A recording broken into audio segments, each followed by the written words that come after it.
Sweet potato versus white potato. Which is better? Which should you be eating? My name is Perry Vanakis and I'm the founder of Nutrition 90. Please remember to like, subscribe, leave a comment below so we get the algorithm happening. Now, there's been so much controversy about which potato you should eat or whether you should eat potatoes at all. I love our potatoes. They're rich in nutrients, so why would you not eat them? But let's look at the differences between the two potatoes and what is maybe more beneficial for you to eat based on your genetic makeup, your lifestyle, where you're at, and what your blood works are saying. There's an interesting point to look at. Okay, let's start looking at our lovely sweet potato. Now, sweet potato has a lot of beta-carotene, which is a precursor to vitamin A. So it's great for eye health, great for your immune system, great for skin as well too. There's also lots of vitamin C in there. There's a lot of potassium, so that's really great for the body. Muscle function, acts as a diuretic. There's fiber in there, so fiber is really good for gut mobility. And also, what's important is there's a lot of antioxidants in there, like anthocyanins. And that's really good if you've got some sort of inflammation, etc. The only problem is with sweet potato, it does have a little bit more sugar as compared to white potato.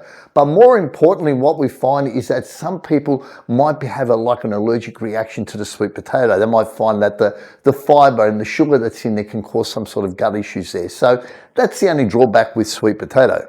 Now let's look at the lovely white potato. They're one of my favorites. Who doesn't love a baked potato? Oh my God, especially in the Greek lemon potato. Anyway, I'm getting distracted. White potatoes, what's the benefit of white potatoes? White potatoes has vitamin C, has vitamin B6, has potassium in there as well. So they're loaded with nutrients as well. It's really good for, let's say, your nervous system and energy production and also your immune system as well. The other thing too, with white potato, there's a lot more resistant starch in there, especially if you've cooked it and let it cool down. Now, the benefit of resistant starch is that it acts as a great prebiotic in your gut. So, yeah, when I get your, let's say, your gut health working right or focusing on that, resistant starch is fantastic for you. The only drawback is with white potato is that it has a high glycemic index. In other words, when you eat white potato on its own, it's going to elevate your blood sugars up quite high as compared to sweet potato. White potatoes are also lower in antioxidant levels as compared to sweet potatoes. So, whenever you're eating something white, we're always going to find that the antioxidant levels are lower than something that's more colorful. In the N90 program, the reason why we promote you eating sweet potato is because of the fact that I'm trying to control your blood glucose levels as best I can. When you're eating any form of potato, whether it be white or sweet, what will happen is if you combine it with other food, it's going to lower the blood glucose response anyway. So when we're looking at stuff like that and we're worried about, glycemic indexing, etc., it's not really that important. It's what you're combining your foods that plays a critical role. But because N90 is really trying to focus on the prevention of diabetes and also if you've got pre-diabetes to try and turn your blood works around, is that what we'll do is we'll combine the sweet potato with vegetables and some form of meat, fish or chicken. Again, that lowers that glycemic response, that blood glucose level response in your body itself. Which is best for you? Whatever you like. I like to mix it up. I like to have sweet potatoes some days. I like to have white potatoes other days. You as an individual, if you're trying to control blood glucose levels, that would be the key factor for me. I would be eating sweet potato. If you're not concerned about that, if you'll find that your blood works are showing that you're okay and you don't mind mixing up the two, sweet potato, white potato won't be a problem at all. If you're going to have white potato, I always recommend people cook your potato, let it cool down and then re-warm it again. And by warming it up, what it'll do is you've given that potato an opportunity to increase their levels of resistant starch, which is fantastic for gut health. So there's benefits for both. You can eat white potato, you can eat sweet potato.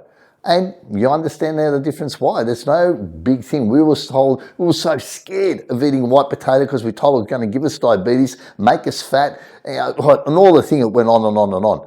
Now we have a better understanding of that. This is where, nutrition and science comes together to educate us to say, hey, in moderation, you can do whatever. Even if you were, let's say, pre-diabetic or type 2 diabetes and you had a little bit of white potato, you're not going to go over the edge. You'll be fine. You're not going to end up, panicking and, going off the deep end with whatever, with your blood glucose levels.